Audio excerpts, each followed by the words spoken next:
welcome back to this extended edition here of the Mike Church Show on the Crusade Radio Network with Frank Wright, who's from England, not London, damn it. Remember that.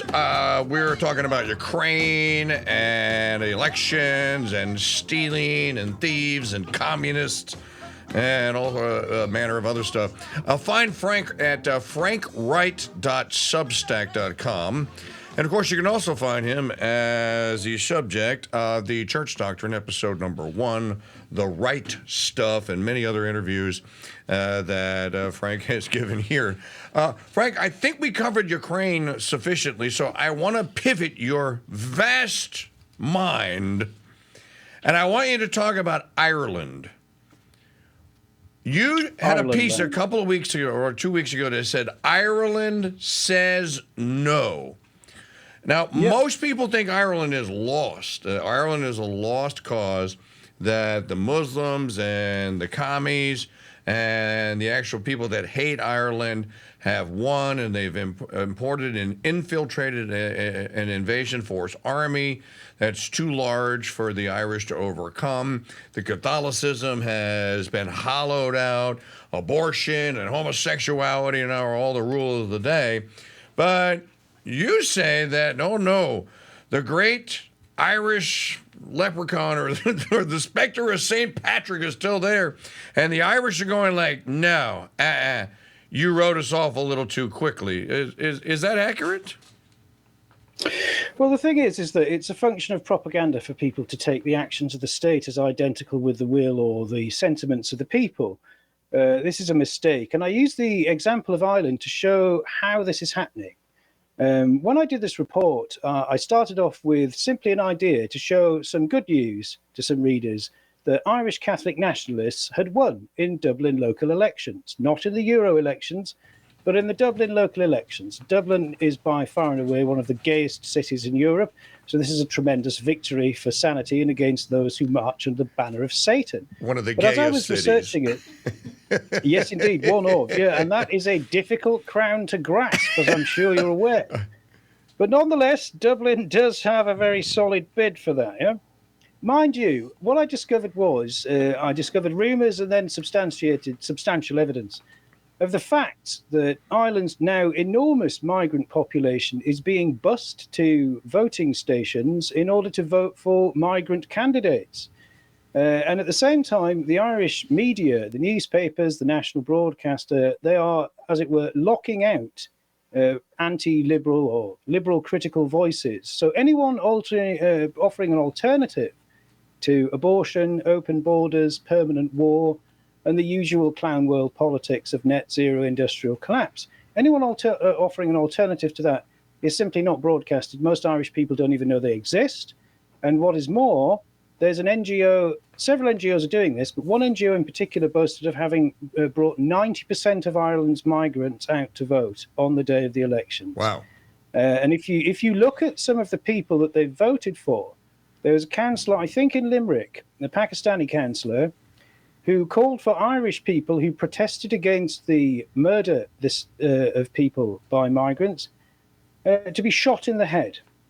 In Dublin, last November, violent protests broke out with burnings and so on. You may have seen the imagery on the news, Dublin burning and so on. This broke out because earlier in the day, a migrant had stabbed some children and a couple of Irish people, I think killing them in Dublin. It's a completely spontaneous knife attack, of course. And of course, the police say there was no terror motive or anything like that, so nothing to worry about. The Irish came out en masse in the capital city and violently protested about it. The fellow in question, the Pakistani councillor from Limerick, who is a member of the ruling Fianna Fáil party, said that those people who protested against being killed by migrants should be shot in the head by migrants like him. He hasn't faced any legal consequence for this and was in fact re-elected a couple of months later in the recent local elections. He's not the only case. There's the first Nigerian mayor in Galway, I think, or Nigerian member of the council, I forget which. But you can see that these people are suddenly appearing in political positions. And if you look at the notes from the NGOs, they not only take these migrants to vote, they also instruct them in how to vote correctly. Okay. That's to say, they teach them to vote for pro-migrant politicians and never for anyone else.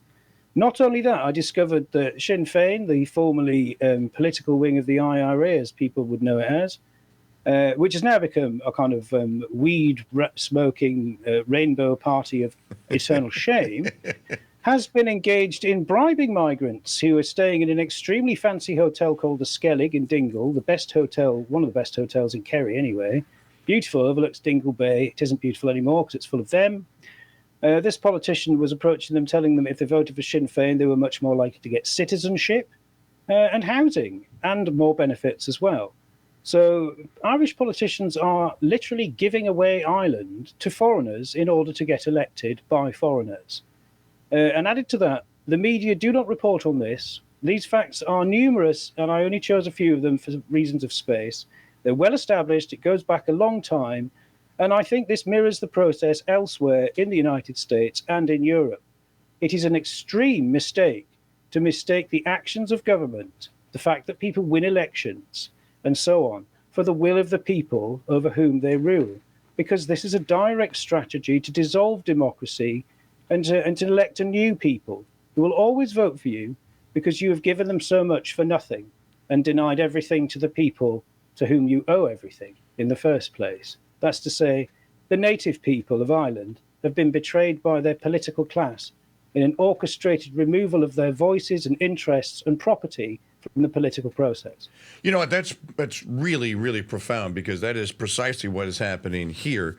That the actions, the actions of the government don't necessarily represent the actions of the people. Certainly not the people that the people that still vote. Well, what you have here is you have an attempt to import an entire new citizenry, basically, to kind of like, just imagine it's a computer hard drive to kind of like, well, no, we have all these files that are already here on the drive. We already have factory workers and bartenders and blacksmiths and what have you here. Yeah, but these are new and better. We're going to overwrite you, right? Imagine it's a hard drive.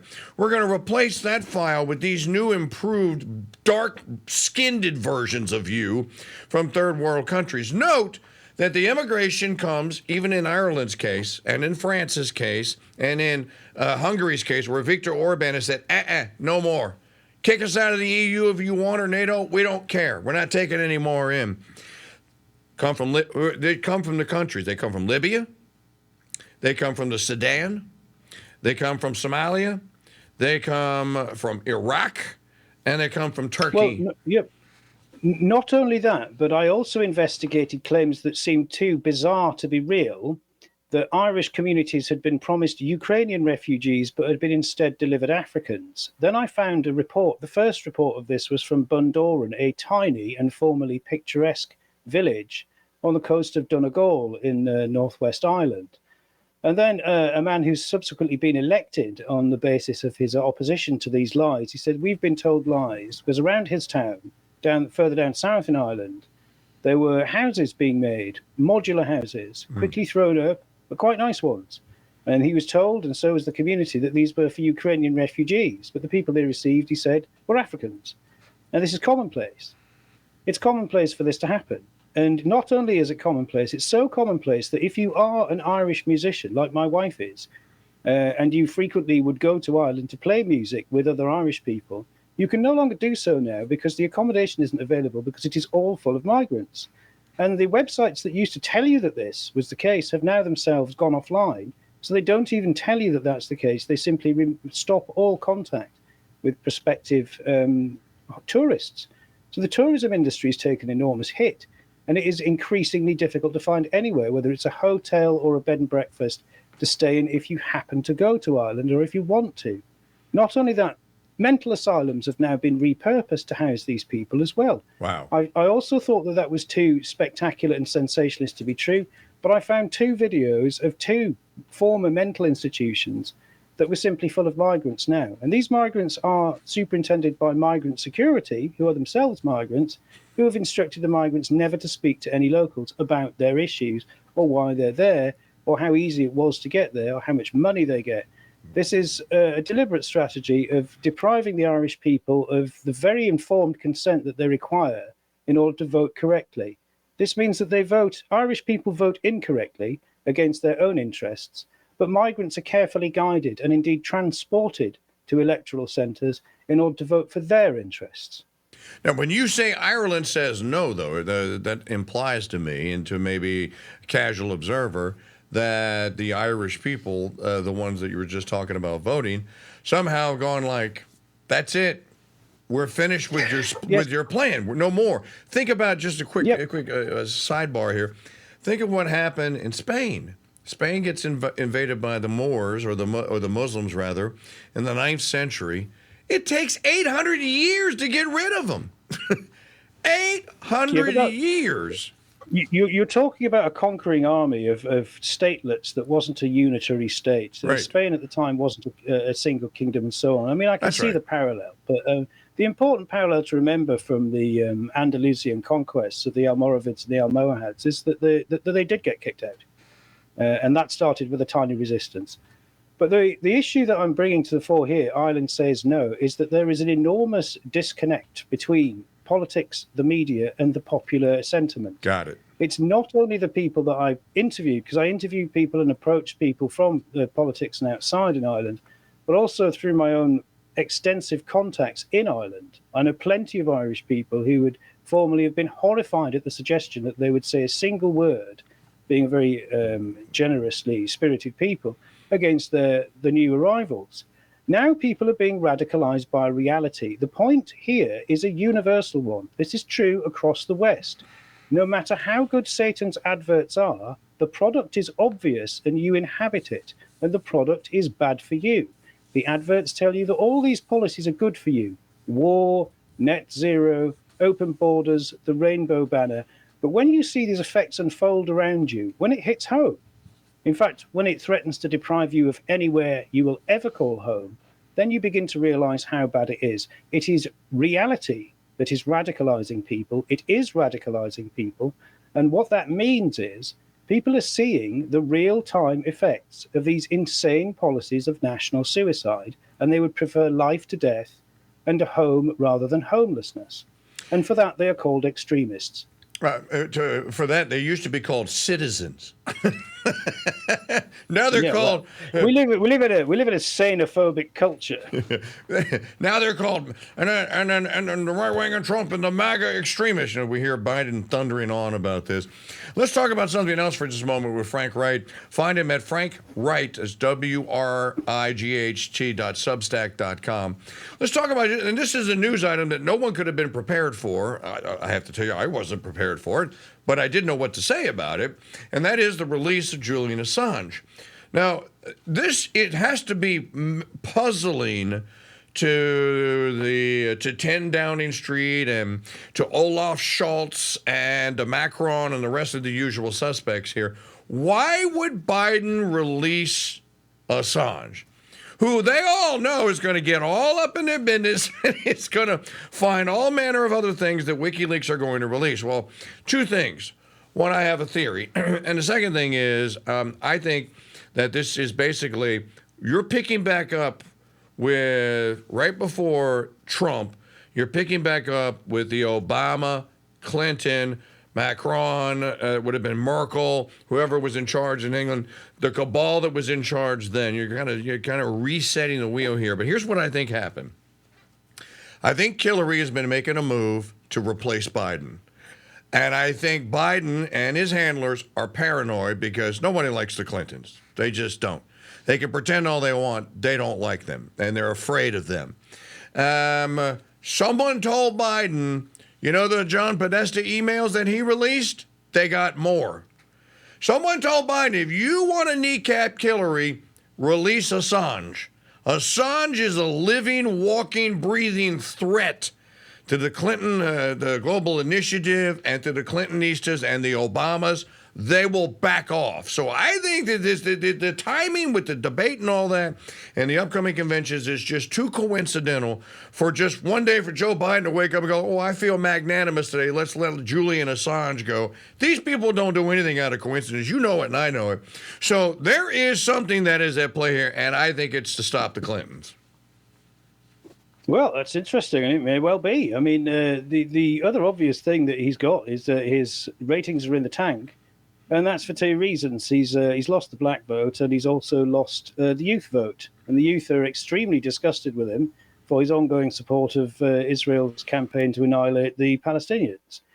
You may be aware of the fact that they've now been found guilty of war crimes and so on, and that there's an ongoing attempt to arrest Netanyahu by the International Criminal Court. This does not look good.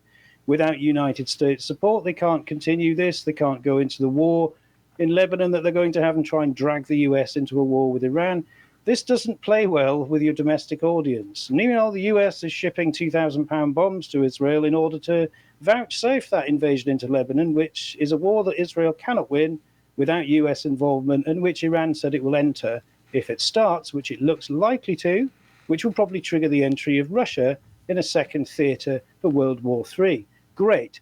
So what Joe needs is some kind of win before the election, because he's not going to win it otherwise, is he? And so some people have said that if he released Assange, this was basically floated by the Biden camp as well, by people in his administration, saying, look, just release him and the kids will go for you. I don't think they will. I think it's just a sign of desperation, because obviously the reputational damage that Assange can cause to these insane liberal globalists is enormous. And the best thing for them is that he's dead. The CIA and the FBI have both been recorded, this isn't conspiracy theory, in plotting to kill him. One of them was an attempt to poison him.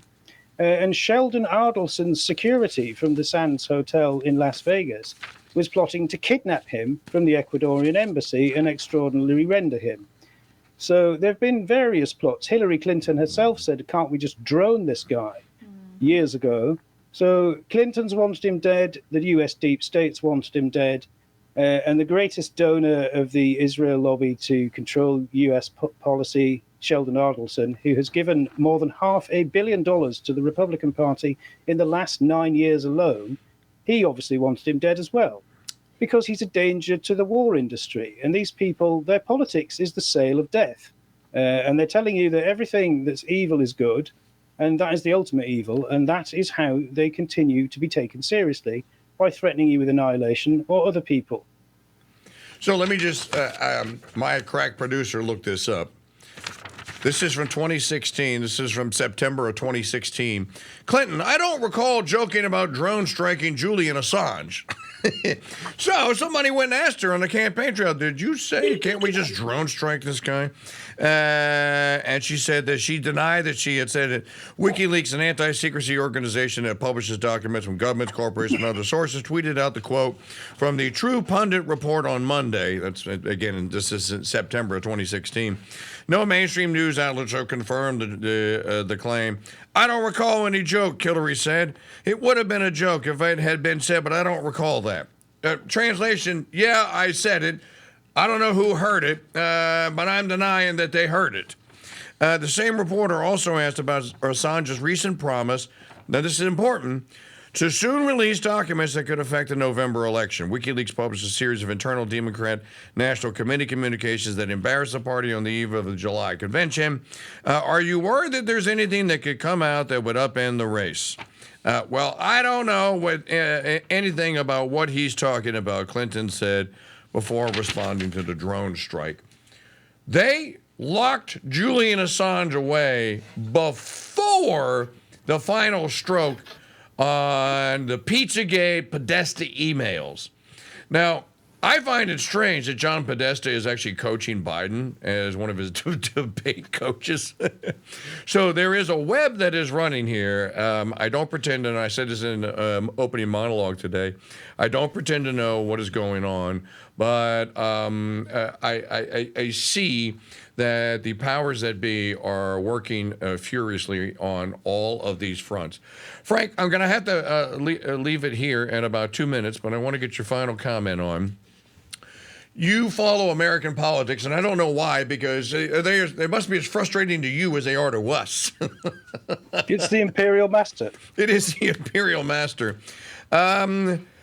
How do you see this debate? Is this debate just something that the Biden and the deep state handlers tell him that he has to do, or is there something actually going on here? And as you said it earlier, there's no way that Joe is going to recover a black vote. He's not going to recover the Hispanic vote.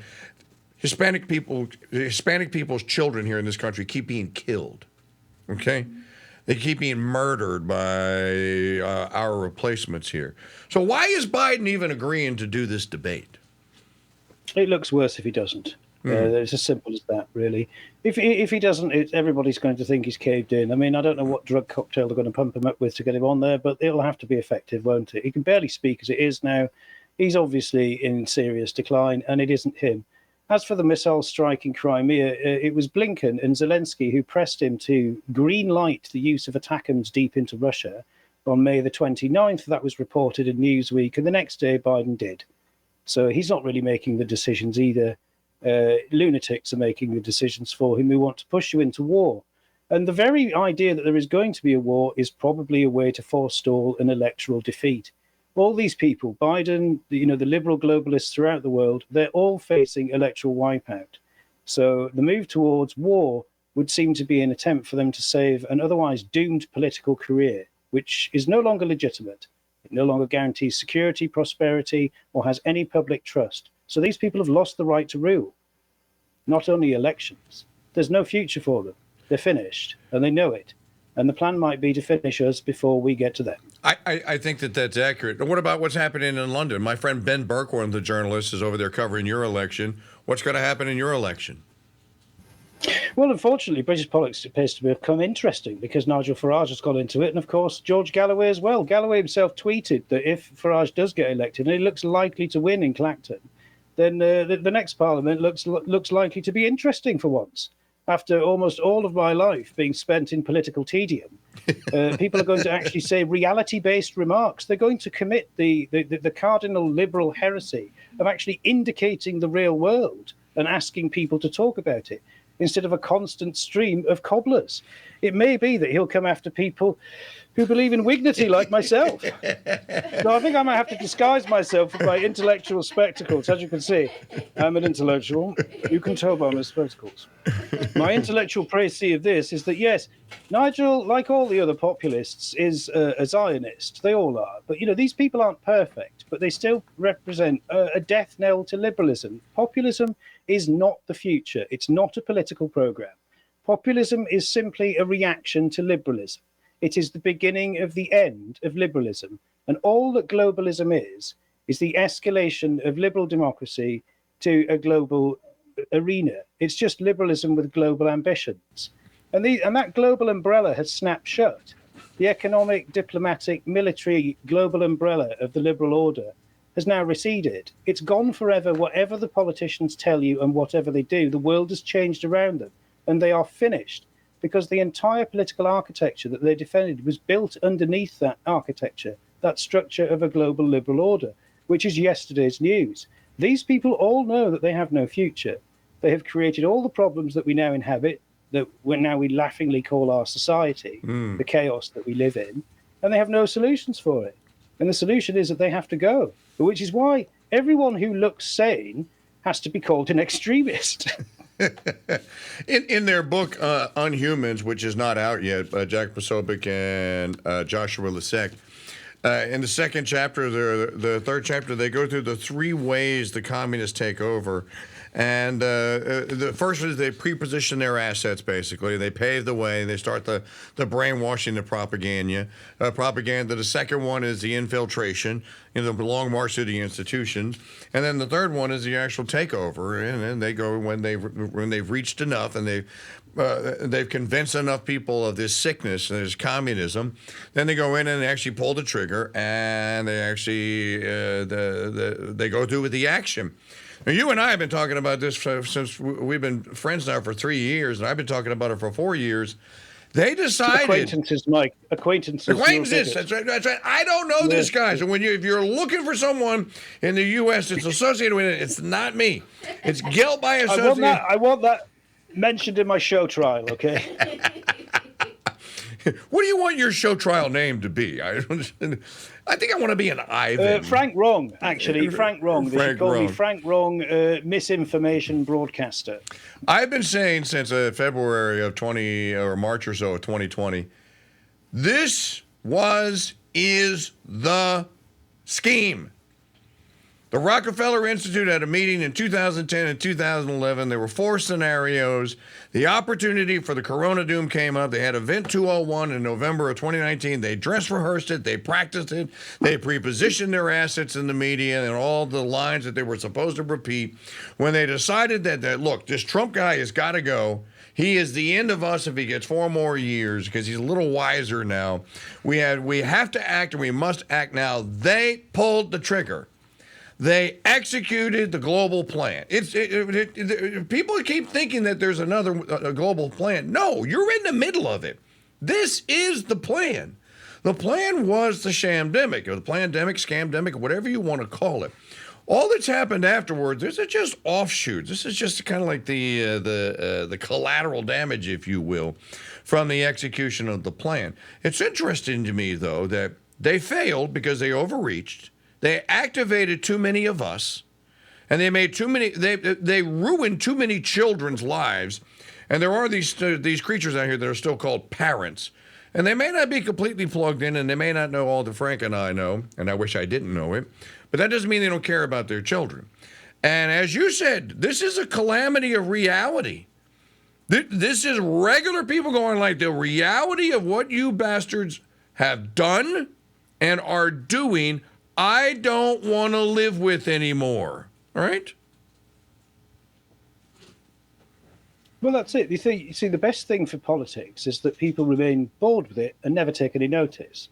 But there's 2 problems with that. I mean, now they are, because although you might want to spend your life looking at a telephone screen, if you do that in a city, you're likely to be robbed by one of the recent arrivals and possibly stabbed to death as well as a penalty for your inattention to the unfolding undeclared war on you that has been waged by your government against you.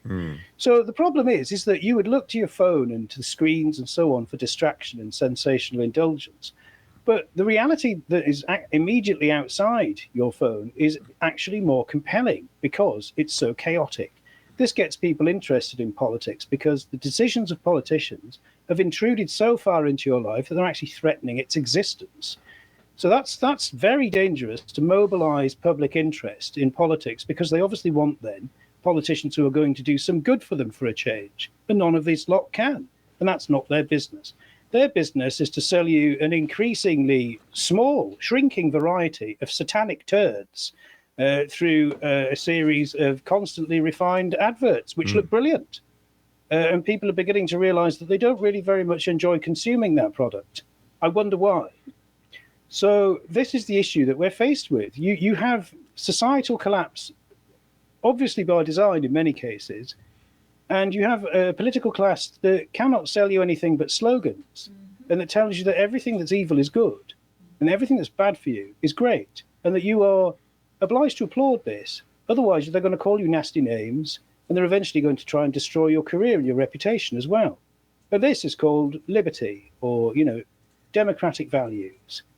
Liberal democracy, I would argue, has always been like this. It was invented in the 1920s by advertising executives who had sold the First World War to the American people, and they have been selling you wars ever since. Yep. And that is the reason why we live in a system of permanent war, because it was designed to manufacture public opinion with the illusion of freedom in order to sell you the idea that wars were just and good. Whereas, in fact, they are enormous money-making enterprises at the expense of enormous cost in human lives, from which you never benefit, and for which the value of your money and everything else, including the value of your life, is degraded. This is the system of liberal democracy, and it is dying now. It has lasted about 100 years, from around 1920 to around 2020. And it's certainly its ideas and the mythology that empowered it, that was created by these people in the 20th century to make you believe in a litany of lies, is expiring. It is a product that has passed its shelf life, and no one wants to buy it anymore. And I'm thinking of Ronald Reagan at the signature moments of the pre-collapse collapse, right? Mr. Gorbachev, tear down this wall. And I'm thinking, here we are in 2024, and I expect to hear any day now, well, Mr. Biden, I know who you are. You're a demon. This is Alex Jones. We all know who. We all know what you're all about there. Mr. Biden, tear down this wall. Yeah. Ronald, from Reagan to Jones. There's a brilliant cartoonist called Bob Morland in Britain, and I was stealing some of his images to put into my latest post yesterday. It was about modern idolatry, about how people accidentally revere things that they shouldn't, like they infuse political ideas and leaders with religious fervor, and that's idolatry, is what I say. But one of Bob Moran's cartoons is a picture of Joe Biden hunched over and sniffing a nuclear missile, and he calls it torpedo, as in torpedophile. And I thought it was a brilliant cartoon, and I suggest you look it up. And if you've got enough money, you can buy these off him. They're about $150 for a print, but it's about 20,000 quid for the original. But yeah, Bob Moran, Moran, he's a hero, always anti-COVID and everything like that, but probably the greatest living political cartoonist of our time. Bob Morland, I'll look it up. All right, we're going to wrap this one up. Frank, I want to thank you for the extended visit. We have our big annual celebration where we triumphed over the British on July the 2nd, 1776, and then July 4th, 1776. It's amazing to me. We beat the British. We won our independence. Well, how come we're still allies with them then? Why? Bloody uppity colonials. You stole the empire as well, and I'm going to do a swear there, but, there it is. Some of us can forgive without forgetting, Well, if I had my way, see, all the good things ended. Everything ended at Appomattox anyway, okay? Well, you would say that because you're a racist bigot. I know, I am. Racist, bigot, sexist, homophobe, the whole thing. But the great British statesman and philosopher Lord Acton, was actually having a very nice letter exchange with Jefferson Davis. And, these are in the Acton archives.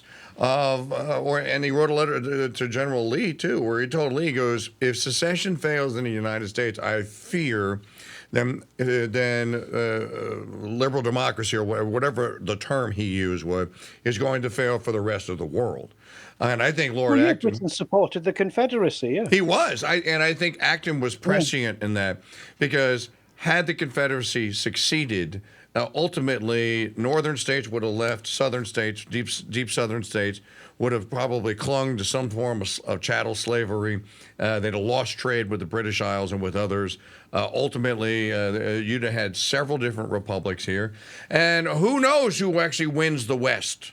It probably isn't the Union based in Washington. So I think that Acton was prescient. I think that we're on our way back to that scenario, sans the war. Well, you're not the only people facing civil war. After his disastrous performance in the European elections, the flamboyant and likely homosexualist Emmanuel Macron has announced parliamentary elections in which he appears to be going to get the floor wiped with himself again. And he said, well, if I lose, there'll be civil war in France. And that's the French president saying that. As a result of his own policies, creating civil strife in France to the point where people want to remove him and give him the traditional French remedy for despots and tyrants. And I failed to recall what that is for YouTube reasons. Les political agents provocateurs.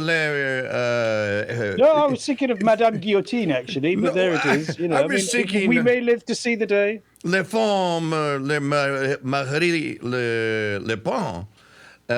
She's a radical. Oh, yeah. She's a reactionary. She's a complete reactionary. Macron doesn't want anything to do with her, because she'll kick his ass. Well, he's an effete liberal, to put it politely. I suggest that man is clearly light in his dancing slippers, good with colours, and a variety of other obvious euphemisms for him being a poo. This fellow has been mincing through the Elysee for years, fueled by his own enormous ego, referred to himself as Jupiter at one stage in a comparison to kind of classical emperors. And actually seemed to have believed that by force of his personal charisma, he could turn everything round if he called a general election. And it looks like his party is going to be annihilated. And all the other liberal globalists in Europe, like the disastrous German government, furious with him now, because they reckon he's opened the door to a kind of hard right takeover of Europe. They're terrified, of course, because France is now the major power in Europe, because Germany has committed economic and industrial suicide by following the prescriptions of sanctioning itself to death. Yeah, it's well. You have you have Giorgio Meloni, even though she is for some stupid reason down with the whole Zelensky thing, but still that's a populist. You have Marine Le Pen. You have the German Socialist Democrat Party or whatever it is that is going to kick. The Olaf Scholz has now basically lost the German assembly. You have the Dutch, who that guy just resigned before they could kill him. Went like, no, I'm going to go move to the French Riviera. Me and Macron are going to, you know.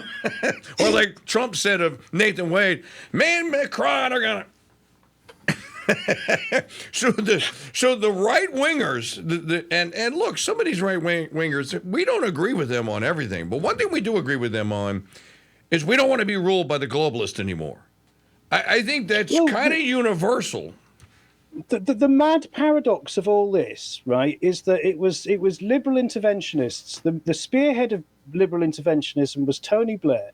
It was Tony Blair, and then his conservative counterpart David Cameron in the Conservative Party. So Tony Blair's is a left liberal, and David Cameron is a right liberal. You can have blue liberals, you can have red liberals, yellow liberals, and green liberals, but you can't have anything else, of course, because that's liberal democracy. Right. But these men, in their launching of these liberal interventions into Iraq and into Libya, have propelled the migrant crisis that is going to usher them from power. The migrant crisis is just one dimension of the rejection of the liberal platform, of course, but it is the single most powerful issue across Europe because it's been such a sudden and devastating change, and one that threatens to be permanent unless we push for remigration, which I think is inevitable now.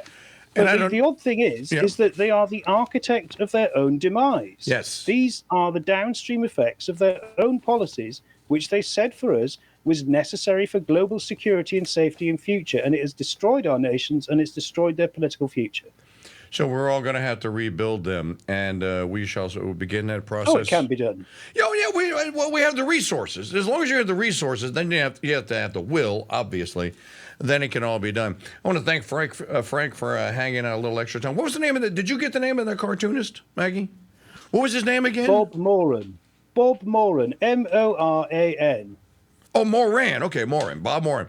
We'll look it up. I guess we'll turn this into an extended edition of the Church Doctrine here on the Crusade Radio Network.